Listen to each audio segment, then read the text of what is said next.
நான் வந்து doctor Rupesh Kumar, neuro surgeon.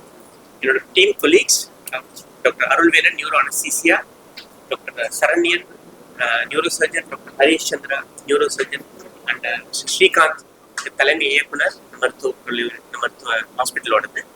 So இன்னைக்கு வந்து ஒரு முக்கியமான ஒரு பேஷண்ட்டோடைய சக்ஸஸ் ஸ்டோரியை பகிர்ந்துட்டு தான் இந்த ஒரு அழைப்பு கொடுத்துருந்தோம். அதாவது ஒரு அந்தமான்லேருந்து ஒரு 51 வயசு இருக்கத்தக்க ஒரு லேடி, அவங்களுக்கு வந்து ஒரு யூட்ரஸ் ப்ராப்ளம்னால யூட்ரஸ் சர்ஜரி பண்ணியிருக்காங்க. பண்ணி முடிச்சு நல்லா ரெக்கவர் ஆகிட்டு இருக்கும் போது அடுத்த நாள் திடீர்னு மயக்கமாகி கோமா ஸ்டேஜுக்கு மாதிரி போக வேண்டிய சூழ்நிலை அவங்களுக்கு. ஏன் இந்த மாதிரி யூட்ரஸ்ல ஆப்ரேஷன் பண்ணி கோமா ஸ்டேஜ் போகும்போது அந்த ஸ்கேன் பண்ணி பார்த்துட்டு போதுன்னா தலையில வந்து ஒரு பெரிய கட்டி 8 சென்டிமீட்டர் அளவுக்கு ஒரு கட்டி இருந்தது தெரிய வந்திருக்கு. அந்த மூளைக்கு அடியில ஸ்கல் பேஸ் டியூமர் அப்படின்னு சொல்லுவாங்க. அந்த கட்டி என்ன ஆயிருக்குன்னா, அந்த கட்டி சைலண்டா இருந்திருக்கு. அவங்களுக்கு வேற சிம்டம்ஸ் எதுவுமே அவங்களுக்கு முன்னாடி கொடுக்கல. ஸ்பைனல் அனஸ்தீசியா கொடுக்கும்போது அந்த ஸ்பைனல் அனஸ்தீசியா கொடுத்து அந்த ஸ்பைனல் நீர் கொஞ்சம் ஒரு 2-3 நாளைக்கு வெளியேறும். அந்த மாதிரி வெளியேறும்போது தலையில கட்டி ஏதாவது பெருசா இருந்ததுன்னா திடீர்னு அந்த ப்ரெஷர் ஜாஸ்தியாகி கோமா ஸ்டேஜுக்கு போறதுக்கு வாய்ப்பு இருக்கு. அந்த மாதிரி தான் இவங்களுக்கு ஆயிருக்கு. ஸோ அதனால உடனே எங்களை கான்டாக்ட் பண்ணாங்க, என்ன பண்ணணும்னு கேட்டு. நம்ம உடனே வந்து இவங்களுக்கு ஆப்ரேஷன் பண்ணது ஒரே தீர்வு, வேற வழி இல்லைன்னு சொல்லி உடனே அங்க அந்தமான்ல வந்து நியூரோ ஃபெசிலிட்டிஸ் இல்லாதனால உடனே ஆம்புலன்ஸ்ல ஏர் ஆம்புலன்ஸ்ல ஷிஃப்ட் பண்ணி இங்க கூட்டிட்டு வந்தாங்க.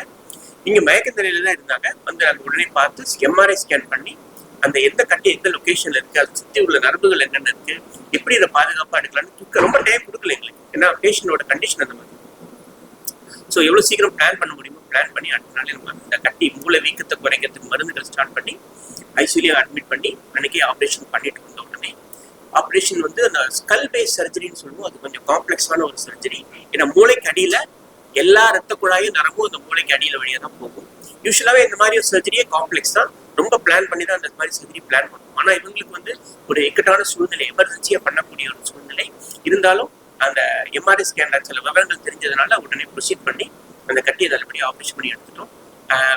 ஒரு 6 மணி நேரம் கிட்டத்தட்ட ஆச்சு. நிறைய ப்ளீடிங் நிறைய இருந்தது, பட் எல்லாம் சமாளிச்சுட்டும் கட்டி நல்லபடியா வந்துடுச்சு.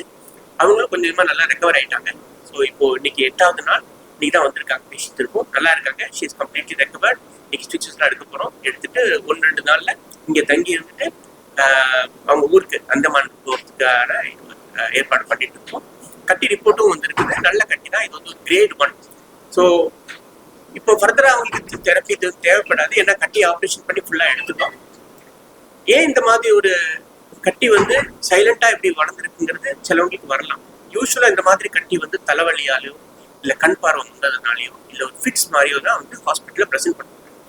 இவங்களுக்கு வந்து ஒரு சைலண்டாவே இருந்திருக்கு.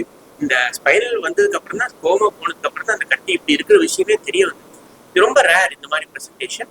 அது எவ்வளவு பெரிய கட்டி, சின்ன கட்டி தான் அண்டர்ஸ்டாண்ட் பண்ணிக்கலாம். 8 சென்டிமீட்டர் கட்டி வந்து பிரெயின்ல சைலண்டாவே இருந்திருக்கு. அதனாலதான் மேபி அவங்களுக்கு ரிட்ரோஸ்பெக்டிவ் அப்ப தலைவலிக்குதுன்னு சொல்லியிருக்காங்க. பட் யூஸ்வலாவே யாரும் அதை பெருசா எடுத்துக்க மாட்டாங்க, தலைவலி தாண்டி சொல்லிட்டு. அதே மாதிரிதான். அதனால வந்து தலைவலி ஏதாவது தொடர்ந்து இருந்துச்சுன்னா கண்டிப்பா மருத்துவர் ஆலோசிக்கணும். இவங்களுக்கு வந்து இந்த ஆப்ரேஷன் யூட்ரஸ்க்கு முன்னாடியே இந்த மாதிரி தலைவலிக்கு நரம்பு டாக்டர் யாராவது பார்த்து அவங்க ஸ்கேன் பண்ணியிருந்தாங்கன்னா இந்த ஆப்ரேஷன் வந்து ஸ்பைனல்ல பண்ணக்கூடாது, அனஸ்தீசியா கொடுத்து பண்ணணும். இல்லைன்னா இந்த கட்டி பிரெயின் கட்டியை ஃபர்ஸ்ட் ஆப்ரேஷன் பண்ணி முடிச்சுட்டு தான் யூட்ரஸ் எடுக்கணும். ஆனா இவங்களுக்கு அந்த மாதிரி சிம்டம்ஸ் இவங்களும் பெருசா அதை சொல்லலை, அதை பெருசா எடுத்துக்கல. அதனால வந்து ஸோ ஒரு விழிப்புணர்வு இது.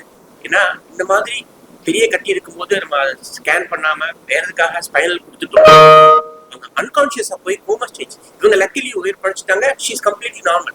It's second life for her. But எல்லாருக்கும் இந்த மாதிரி அதிர்ஷ்டம் கிடைக்காது.